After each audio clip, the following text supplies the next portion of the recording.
Yeah. Come on.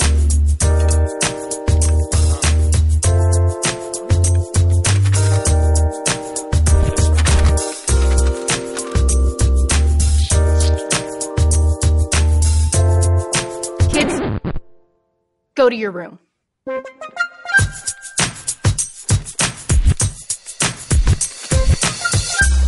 The new barbecue blast, only at Mega Burger. We know what you want. That's right. Food companies tell us they're just doing their job, serving up exactly what children and teens are asking for. But are these foods really what kids want, or are they what corporations are pushing on our kids? And who is being too controlling when it comes to food? Moms like me who insist on carrots instead of Cheetos? Or food corporations who spend roughly $2 billion a year on ads specifically targeting children and teens, ads telling kids what's cool to eat.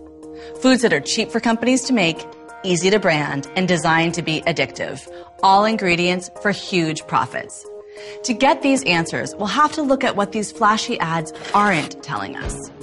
Like almost 1 in 3 kids eats fast food every day. Nearly half the calories children and teens eat now comes from fat and sugar.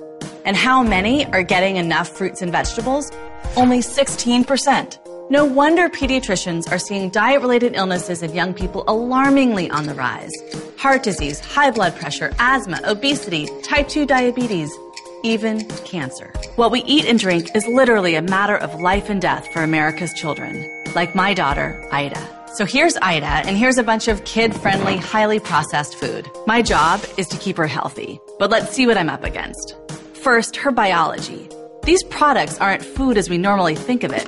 They've been engineered to target Ida's evolutionary impulses. Because fat and sugar are so hard to find in nature, her brain has evolved to want as much of both as she can get. So when food companies offer them to her at levels she could never get from real food, she'll drive me crazy for it. Still, I can just say no, right? Well, they're not just using Ida's biology against me, they're working on her psychology as well. A typical kid sees nearly 5,000 TV ads for food and drinks every year.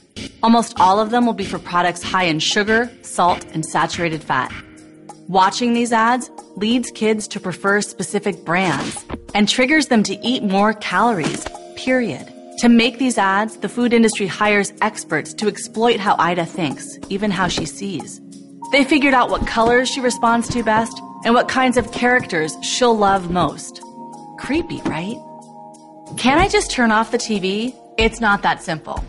See, the industry has figured out it takes an average of 9 nags to get a typical parent to cave in and buy a product like Fruit Loops. They know TV isn't enough to get those nags, so they figured out ways to infiltrate all aspects of Ida's life. In 1st grade, her teacher might use a math book sponsored by Oreo cookies. In 3rd grade, she'll be targeted online and through social media with free branded games and apps, offering prizes and awards in exchange for her personal information. In 5th grade, she might get enlisted to raise money for her school through My Coke Rewards, pulled into a soda marketing program just to get her school some basic gym supplies. In 7th grade, she'll be seeing junk food product placements in her favorite movies and TV shows. By the time Ida graduates from middle school, 1 in 3 of her classmates will either have diabetes or be on their way to getting it. Maybe she'll be one of them. Of course, I'll resist, though this will paint a very strange picture for Ida. On the one hand will be sports heroes, singers, and friendly tigers.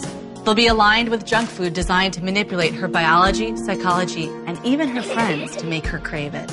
On the other hand will be me, her mom, appealing to her still forming rational mind to make healthy choices. I'm going to fight as hard as I can to do this, since nothing is more important to me than keeping my kids healthy. And I might win, because kids do love fresh, healthy food when they're given the choice.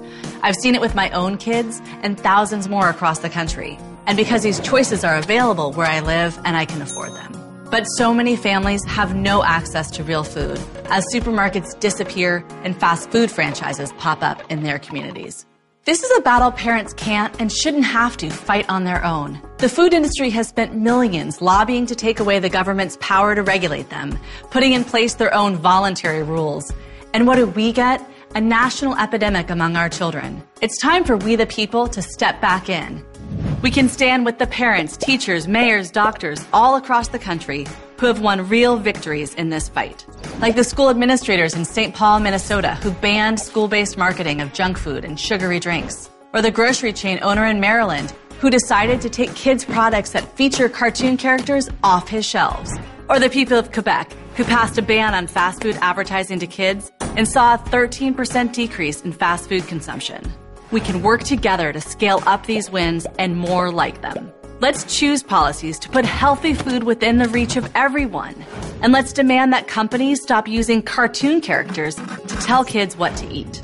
Imagine our power if we realize we're in this life and death struggle together. And that together we can make sure that for any kid anywhere, it's easier to get apples and clean water than Doritos and a Coke. Look, if what kids really want is highly processed foods, put them on the shelves where we can choose them or not. But keep them off of our TVs, our phones, our computers, and especially out of our schools. We don't need corporations telling our families what to eat.